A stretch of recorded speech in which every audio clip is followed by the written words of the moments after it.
leadership dalam padang. Just armband captain but no leadership. Tak ada keserasian langsung. Semua nampak macam nak main solo. Tak ada larian yang meminta bola untuk menggerak.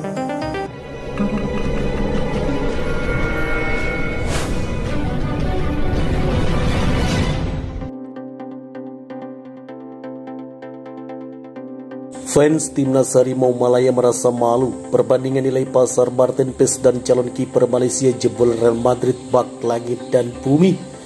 Legenda sepak bola Malaysia tergacor. Safis Salih langsung komentar begini. Membuntut apa yang dilakukan oleh timnas Indonesia yang sukses menaturalisasi Martin Paes, Malaysia tengah membidik kiper berdarah Spanyol bernama Diego Altuve. Diketahui publik pecinta timnas Indonesia baru saja bisa bernapas lega setelah kiper FC Dallas Martin Paes kini telah jelas bisa membela skuad Garuda di putaran ketiga kualifikasi Piala Dunia 2026. Kiper Martin Paes harus melewati proses nan panjang untuk bisa membela timnas Indonesia sejak resmi menjadi WNI pada 30 April lalu. Pas sempat terkatung-katung nasibnya usai menjalani proses naturalisasi, kini Martin Paes sah bisa membela timnas Indonesia setelah PSSI menang dalam sidang banding di Pengadilan Arbitrase Olahraga pada 15 Agustus 2024 lalu.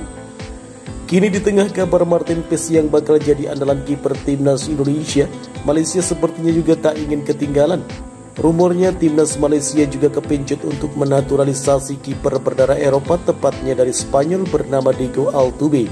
Kabar tersebut terhembus salah satunya berasal dari akun _OneFootball Malaysia. Diego Altuve akan menjadi kiper Harimau Malaya dan JDT, tulis media Malaysia tersebut.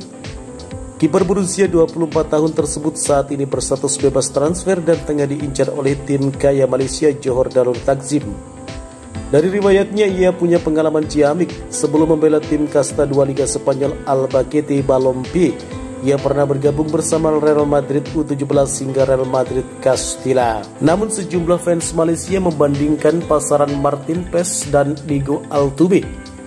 Kehadiran Martin Paes bakal menambah kedalaman skuad timnas Indonesia yang selama ini mengandalkan kiper Persebaya Surabaya Hernando Ari. Bila ditilik dari nilai pasarnya, Martin Paes digadang-gadang sebagai kiper termahal di timnas Indonesia bahkan ASEAN. Merujuk dari data Transfermarkt, kiper berdarah Belanda ini memiliki nilai pasar mencapai 1,5 juta euro atau setara 26,07 miliar rupiah. Sementara itu Hernando Ari tercatat memiliki nilai pasar sebesar 4,35 miliar rupiah. Berpindah ke sosok Diego Altuve, kiper yang digadang-gadang bakal dinaturalisasi oleh timnas Malaysia ini merujuk dari Transfermarkt. Nilai pasarnya mencapai 10,43 miliar. Nilai tersebut cenderung turun di mana ia memiliki nilai pasar tertinggi, yakni mencapai 17,38 miliar rupiah pada Oktober 2021 silam. Safis Salih, yang dikenal sebagai salah satu striker paling mematikan dalam sejarah sepak bola Malaysia, tidak segan-segan mengungkapkan kekagumannya terhadap perkembangan timnas Indonesia dan juga Martin Paes. Bahkan jika itu berarti mengkritik timnas Malaysia. Dalam sebuah wawancara, Safis Salih menyampaikan ketidakpuasannya terhadap perkembangan timnas Malaysia, terutama terkait dengan program naturalisasi yang dianggapnya berjalan lamban. Harimau Malaya harus melakukan evaluasi. Apa masalahnya? Bagi saya semenjak proyek naturalisasi diperkenalkan, ini puncak terbesar untuk pasukan negara. Timnas Malaysia harus dikoreksi lagi, ucap Safis Salih dikutip dari salah satu media Malaysia Makan Bola. Safis Salih juga menyoroti perlunya perubahan dalam struktur kepelatihan di Malaysia, mengingat kurangnya perubahan signifikan dalam performa tim nasional. Dengan apa yang terjadi pada tim nasional saat ini, saya pikir kami membutuhkan staf pelatih baru. Kita harus melihat ke luar sana, karena kita sudah terlalu lama berada di dalam, ucap Safis Salih. Dilansir dari kanal YouTube ABS Multimedia. Ia juga membandingkan situasi timnas Malaysia dengan negara-negara tetangga seperti Vietnam, Indonesia, dan Thailand yang telah berhasil melakukan perombakan signifikan. Lihat itu bagaimana Vietnam, Indonesia, Thailand berhasil melakukan perombakan yang sangat luar biasa. Kalau kita masih berharap pada penduduk setempat, maka kita masih akan terjebak dalam waktu yang lama, tambah Safis Salih.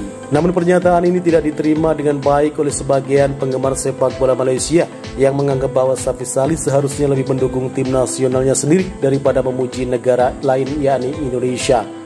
Kontroversi ini semakin memanas ketika beberapa penggemar menyebut Safy Salih sebagai pengkhianat karena berani mengkritik timnas Malaysia sambil mengagumi timnas Indonesia. Meski demikian, Safy Salih tetap teguh dengan pendapatnya dan menyatakan bahwa kritikannya ditunjukkan untuk kebaikan sepak bola Malaysia di masa depan. Pada akhirnya, pengakuan Safy Salih terhadap kehebatan timnas Indonesia merupakan refleksi dari realitas di lapangan.